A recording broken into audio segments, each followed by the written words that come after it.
कबीर साहब कहते हैं, हे जीव,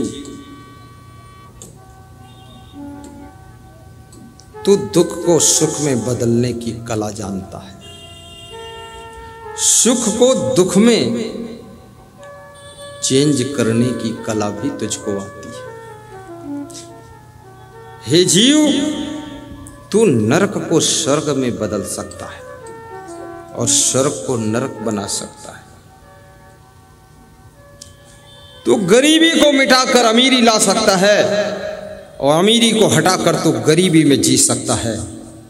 झोपड़ी को हटा करके महल खड़ा कर सकता है। और तेरी आदत बिगड़ जाए, तेरे संस्कार बिगड़ जाए तो महल भी खंडहर हो सकता है, खंडहर हो सकता है।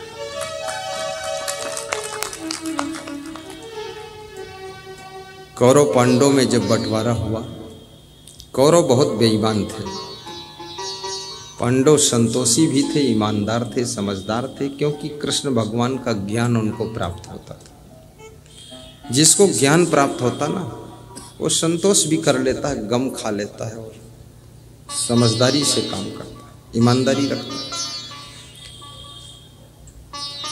कृष्ण भगवान कौरवों को भी ज्ञान देने का प्रयास तो करते थे, लेकिन कौरव लेते ही नहीं थे।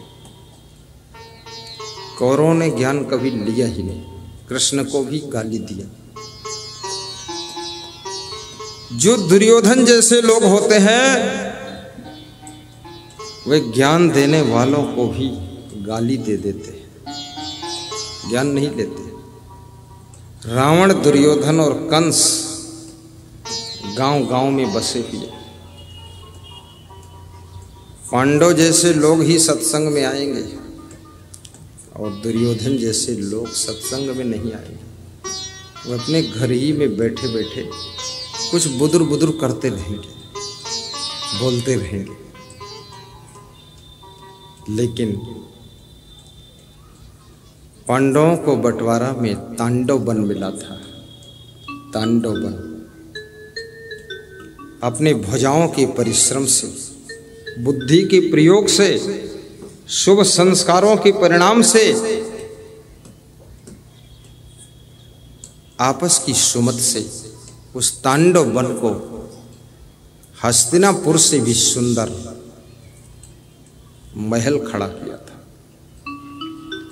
जिसका जब उद्घाटन किया है, दुर्योधन को बुलाया।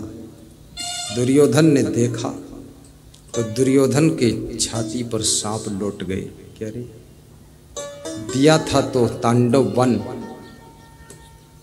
उबड़ खाबड़ जमीन,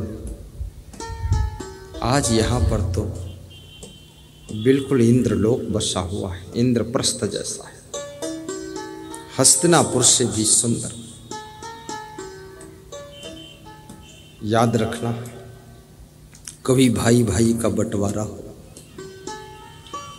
चाचा भतीजे में बंटवारा हो, पट्टीदारों से बंटवारा हो,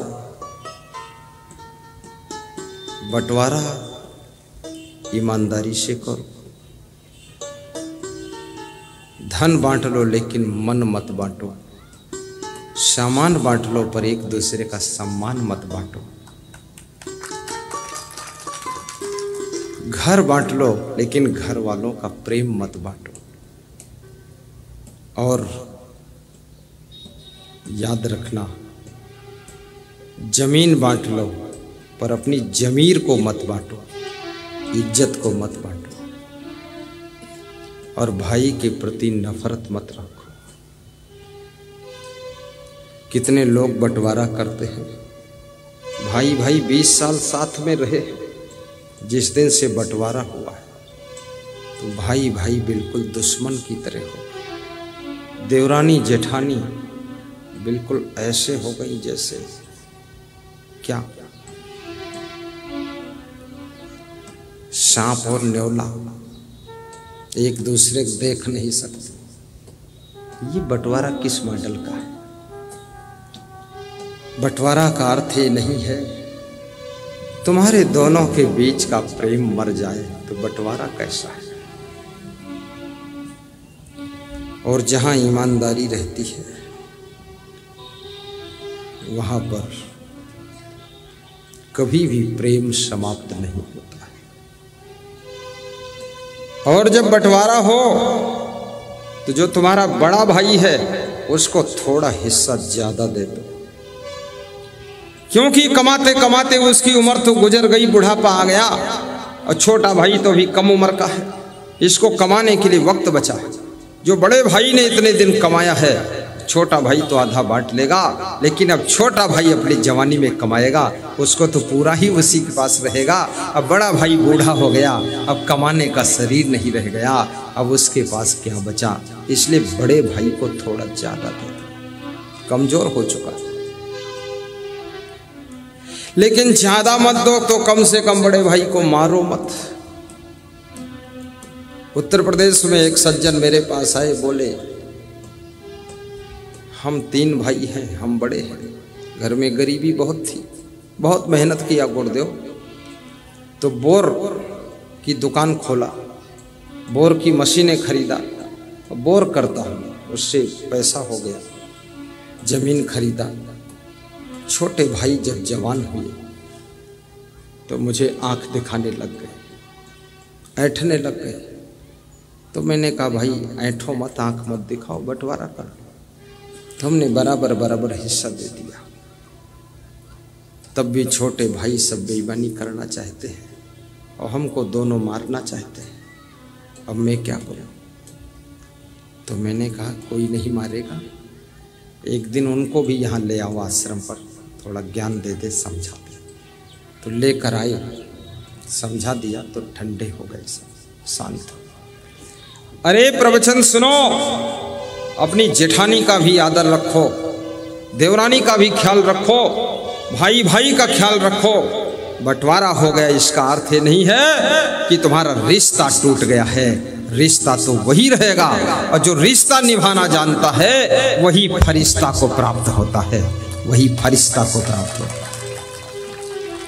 याद रखना, आपने मधुमक्खियों को कभी आपस में लड़ते नहीं देखा है, इसलिए मधुमक्खियां जहर के फूलों के रस को भी मधुरस अमृत रस बना देती हैं, क्योंकि उनके आपस में सुमत होती है। जिनके पास आपस में प्रेम होता है वह लोग नरक को भी स्वर्ग बना देते हैं, दुख को भी सुख बना देते हैं, और कांटों को फूल बना देते हैं। और मधुमक्खियां, उनमें आपस में इतना प्रेम है, इतना प्रेम है, उनके प्रेम के कारण मधुमक्खियों का जूठा सब खाते। मक्खी का जूठा कोई नहीं खाता है,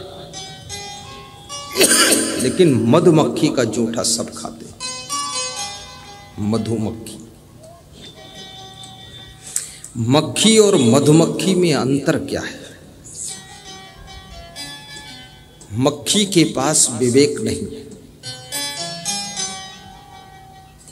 वो सब जगह बैठ जाती है, बिष्ठा पर बैठ जाएगी और फिर वहां से उड़ेगी तो खीर के ऊपर बैठ जाएगी, बेअकल।